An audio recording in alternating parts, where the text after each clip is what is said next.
Senator from Missouri. Thank the President for recognizing me and allowing me to follow the remarks that I agree with that Senator Sessions just made. I mean, I'm disappointed at what happened this week. Those of us on the minority learned another lesson of the minority is to get to a bill we wanted to get to. The majority then has the votes to amend that bill unless some of the majority would happen to decide with us. And they did amend the bill in ways that I didn't agree with, taking the provisions out that would have defunded the move toward the health care plan that I think we're going to see more and more the country isn't ready for. But the bill did go back to the House. The bill was changed from the bill that the House sent over, and so the bill went back to the House. They have a chance to see what else they might be able to do, and hopefully in the next few days between now and the end of the fiscal year, which is Monday, by the way, Madam President, hopefully we'll find a way to do some things that will make the system work better, will do what we should have done in the budget debate process. As I said here on the floor just a day or two ago, the great disappointment is that over and over again we fail to let the process work. Over and over again we fail to bring the bills to the floor, offer amendments, set the priorities for the country. And so here it is, the last Friday of the spending year, the last Friday of our budget year, the last Friday of the fiscal year, and the Senate has not passed one single appropriations bill, except the 6-week CR that says we can't decide how to do anything new, so let's just do for another 6 weeks what we did last year. Surely that's not good enough, and we need to get beyond that. The vote today taken on the Senate floor didn't send a bill to the President to be signed, sent a bill back across the Capitol building to see what the House of Representatives may want to do next. And I look forward to working with them and with my colleagues here in the Senate to see what that might be. I want to talk for a few minutes, Madam President, about the debt ceiling itself. The White House announced just in the last few days that we'd reached that debt ceiling in about 3 weeks.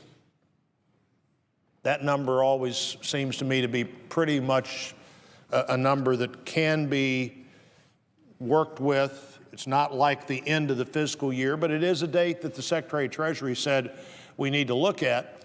And the President said he would not negotiate on the debt ceiling. Now, that's really a very interesting position to take, and it's what's wrong with the government right now. I suppose the Congress could now say, and we won't negotiate on the debt ceiling either. So maybe that just means we don't have a debt ceiling increase because nobody wants to negotiate. Then the President said at a group in Washington this week that I think he said that non-budget items have never been attached to the debt ceiling before.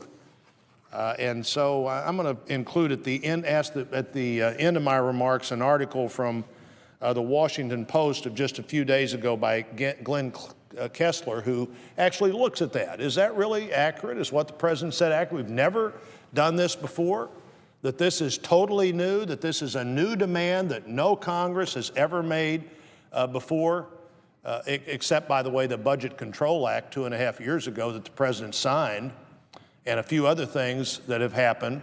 But it has happened before, and I want to talk about that a little bit. This is not a new moment for us. When members of the Congress have been concerned about spending certainly since the 1970s Budget Act, but even before that, when the debt ceiling had to be increased, members of Congress wanted to talk about spending and other things that they couldn't get attention to any other way. In 1953, during the Eisenhower administration, fiscal conservatives in the Congress, at that time led by a Democrat from Virginia, Harry Byrd, didn't believe that we'd be able to fund the interstate highway system. And so they used the debt limit vote, the debt limit debate as a place to try to find out what they could do about the interstate highway system and how it was going to be funded. And 1953, this is a long time ago, almost longer now than the lifetime of most members of the Senate, but that's how it was used then. In 1973, when Richard Nixon was president, Democrats in the Senate sought to attach a campaign finance bill to the debt ceiling. This was during Watergate, and of course, I guess that would certainly meet the definition of a non-budget item, a campaign finance bill that there was a great effort to do in 1993 and add to the debt ceiling in 1973 rather. In 1993, a study of the politics of the debt limit for the Public Administrative Review said that during the past period, the genesis of a pattern developed that would eventually become full-blown in the 70s and 80s, using the debt ceiling vote as a vehicle for other legislative matters. So certainly that's something we could talk about. Some would have economic consequence, others wouldn't. I know one thought is, let's not move forward with the individual mandate in health care. Now, if you don't move forward with the mandate, there may be significant advantages in the pressure that takes off the spending in the exchange, but whether it's an economic issue or not, it's a fairness issue. The president, who now has suspended the requirement that businesses offer insurance in 2015, seems to me the only fair thing to do if you take the obligation off businesses to offer insurance is to take the obligation off individuals who the law would require to have insurance if they didn't get it at work. You've just taken away the work. Surely you can't justify saying businesses don't have to pay the penalty, but individuals do. I think that that's a fair debate to have. It's a fair debate to have either over the weekend as part of how we move forward with funding the government, or a fair debate to have if we're going to increase the federal government's ability to borrow money. We ought to talk about things that are going to result in spending lots of money. Remember, the requirement for the individual mandate that the president also waived was the requirement to be able to prove income. Now, why does that matter? On the exchange, if your income is, depending on how high your income is, you get taxpayer subsidy for the insurance you buy. But the president said the requirement to verify income won't be there in the way the law envisioned for this first year. So again, how's that fair to the taxpayers? That the taxpayers are subsidizing somebody's estimate of income. We just got through with the taxpayers subsidizing a lot of mortgages that couldn't be paid because that structure allowed people to estimate what their income would be on their mortgage application without submitting anything but their estimate of what their income could be. As it turned out, when people are trying to buy a house and prove they can make a mortgage payment, a significant number of people estimated that they would make more money than they made. I think it's going to be equally true that when it comes time to qualify for taxpayer assistance, a significant number of people may estimate, maybe even in some level of good faith, it could work out that way, that I'm going to make less money than I made last year, or less money than I'm likely to make this year, but I'm going to have a level of income that allows me to have a higher subsidy. I think it's certainly a possibility, and that we, in one of these two things that are happening right now, need to look at the equity and fairness of having an individual penalty, and the president saying we don't have a penalty for businesses that don't provide insurance. Let me get back to a few more examples. In one of the debt limit debates, major changes in Social Security were attached.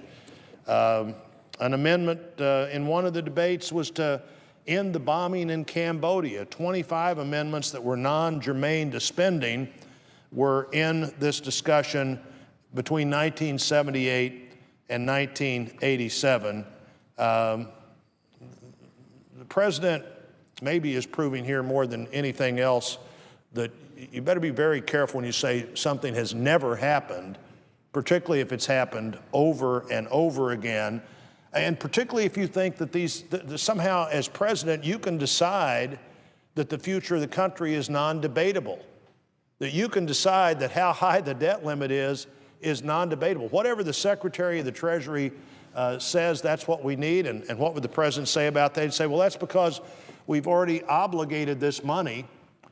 Doesn't mean the fact that this money may be already obligated doesn't mean that we shouldn't look at every other way we're spending money or every way we control spending and do what we need to do about that. 1982, the Senate Majority Leader at that time, Howard Baker, just said, we'll have a free-for-all on the debt limit ceiling, the debt ceiling, and 1,400 non-germane amendments became part of that debate, and they included limiting federal jurisdiction over school prayer and other things. In 1980, the House and Senate rejected a central part of President Carter's energy policy, the oil import fee, as part of the debt ceiling discussion. No bigger stretch than not going forward with the individual mandate as part of the debt ceiling discussion. Less than 10% of the debt bills passed between 1978 and 2002 contained amendments not limited to the debt or budget, but many of them contained an amendment that was limited to how we spent our money. When you're spending too much money, when you already owe $17 trillion, it's time to talk about how are we spending this money and what can we do to do something about it before we further extend the line of credit. If any of us went to a banker and said, we've spent all the money we've already borrowed, we've already still got a lot of bills coming in, we need to borrow a lot more money, frankly, under any of the rules that this Congress has passed in the last several years, the banker couldn't loan you money, and if they could loan you money, they wouldn't loan you money without saying, and tell us again, what are you trying to do to get your spending under control so you're not back here in a few days or a few months asking for more credit? Now, the thing we know is that under almost any imaginable circumstance, this is not the last debt ceiling increase we'll ever make. So if we're going to be back, it's in a few weeks, a few months, a year, however long this debt ceiling extends to, asking for more money, we ought to be talking about how we're spending the money we have. October the 17th won't be as far away as it might seem. It's very close to us now. The Secretary of the Treasury says that the country will have only approximately $30 billion to meet our country's commitments, but on October the 17th, money doesn't stop coming in. On October the 18th, you might be able to arrange the books in a way that you don't have quite enough money to pay all the bills going out, but this is not a government shutdown scenario. We need to solve the problem of this weekend and early next week, and then get to the debt ceiling, and whether the president wants to debate it or not, it's going to be debated. And I think it's going to be negotiated. And the idea that this is going to be a so-called clean debt limit increase that won't be negotiated because it impacts the full faith and credit of the United States of America. We're going to pay our bills, Madam President. I think we all know that. We've paid our bills since the founding of this government, but we're not going to pay our bills. We're not going to get another advance on our allowance without somebody saying, exactly how are you spending this money as fast as you're spending it, and why are you back again saying you need more of it? The American people have overwhelmingly rejected the idea that this shouldn't be negotiated. A new Bloomberg poll out this week, Americans by a 2-to-1 ratio disagreed with the president's contention that the Congress should raise the debt ceiling without conditions. Instead, 61% said that it's the right thing to do to require spending cuts when the debt ceiling is raised, and they said even if it risks default.